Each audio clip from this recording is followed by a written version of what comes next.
đã đến kênh của mình. Hôm nay mình sẽ múc bàn cơm nắm. Cơm nắm này là cơm nắm thanh cua mayo nè. Đó, cơm nắm. Bây tôi sẽ lột nó ra, lột sao? Lột này ra.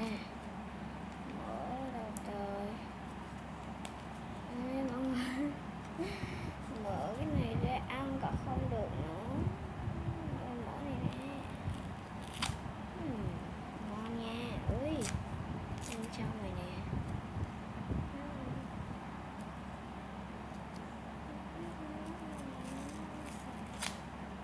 Nè đó, đây. Cơm nắm nè. Cơm nắm nè. Đó, thấy không chưa? Tôi sẽ múc ban nó nha, đợi tôi chút tôi lột rác cái. Tôi lấy nước cái nha.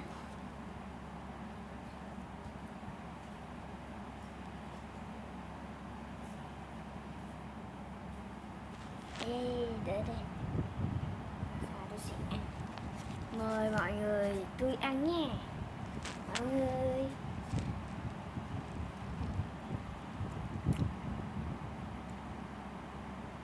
Hơi ngảo.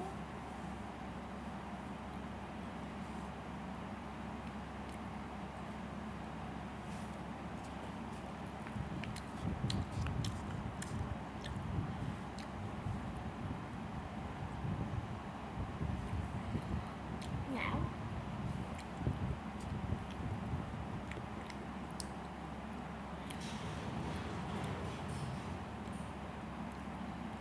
Không ngon bằng cái cơm nắm ấy, thanh cua.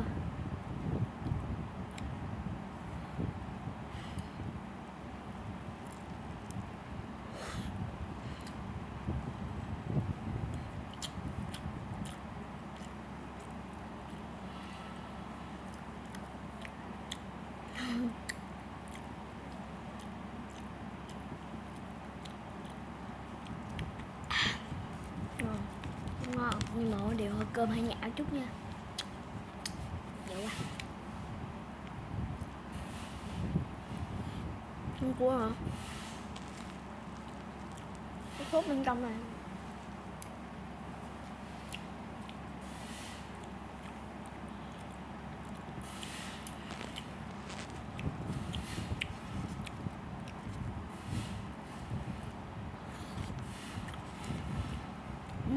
Sốt rồi nha.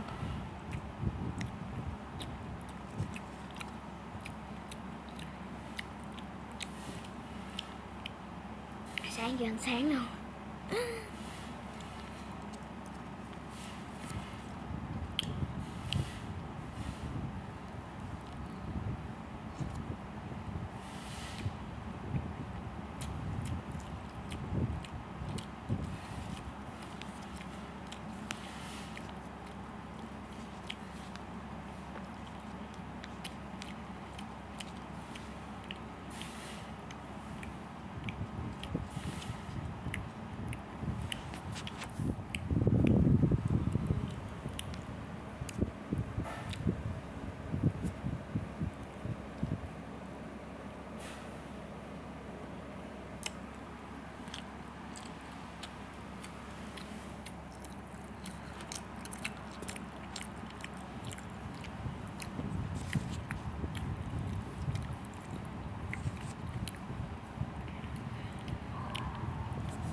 Siêu ngon luôn á mọi người.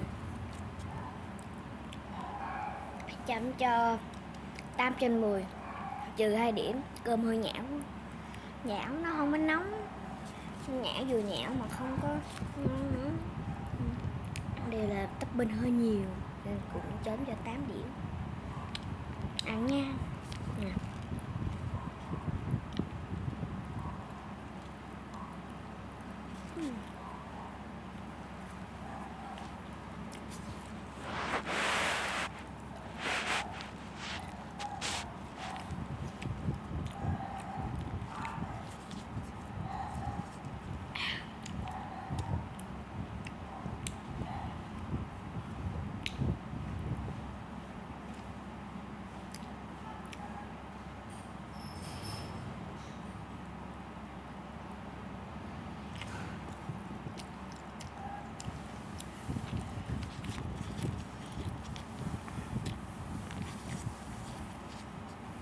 nè, đó, ngon quá trời luôn.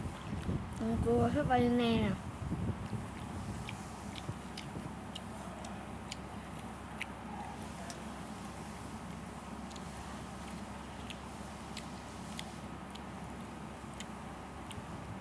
Nước cay nhẹ nhàng.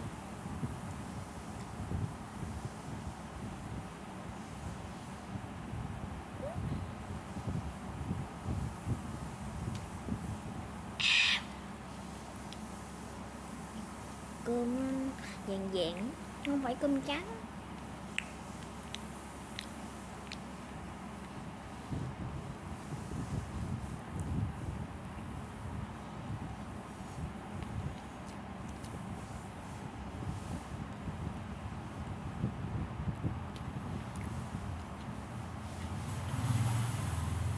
Nước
ngon quá.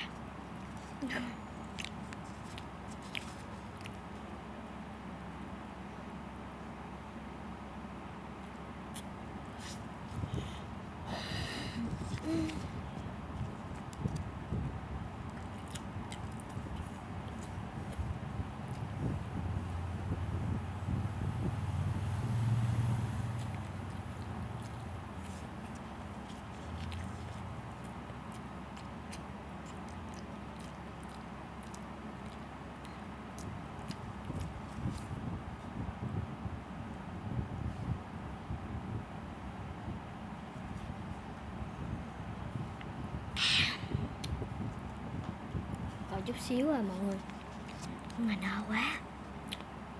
Mà không ăn á thì bỏ uống luôn, tôi phải ăn hết.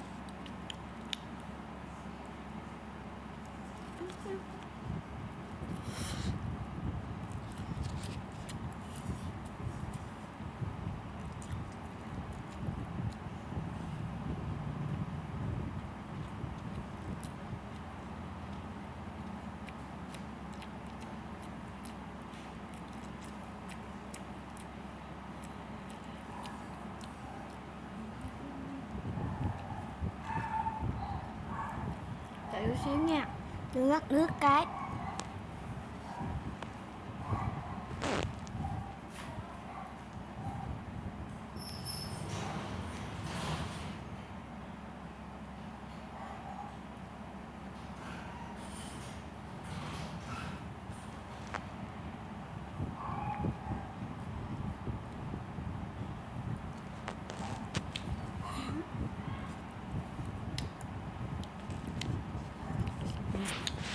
Xíu à, quá là ngon luôn. Ê, ê, ê, ê, ê, ê, ê, ê. Ê, ê. Rớt con nấm nè ở đây người đó, sẽ có tục cụ nhỉ. Ôi mọi người siêu nhà để tôi ấy cái ok.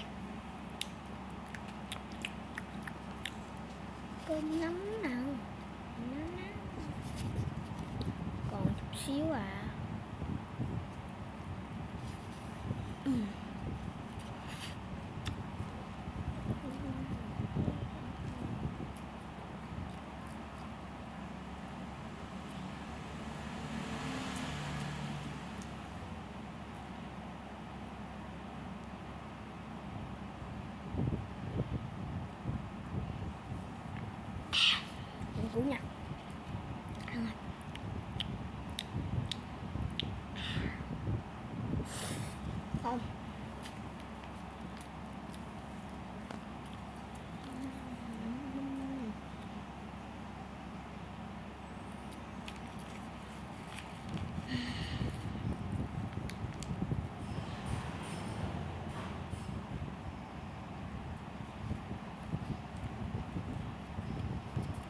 dục rác nha, dục rác cát.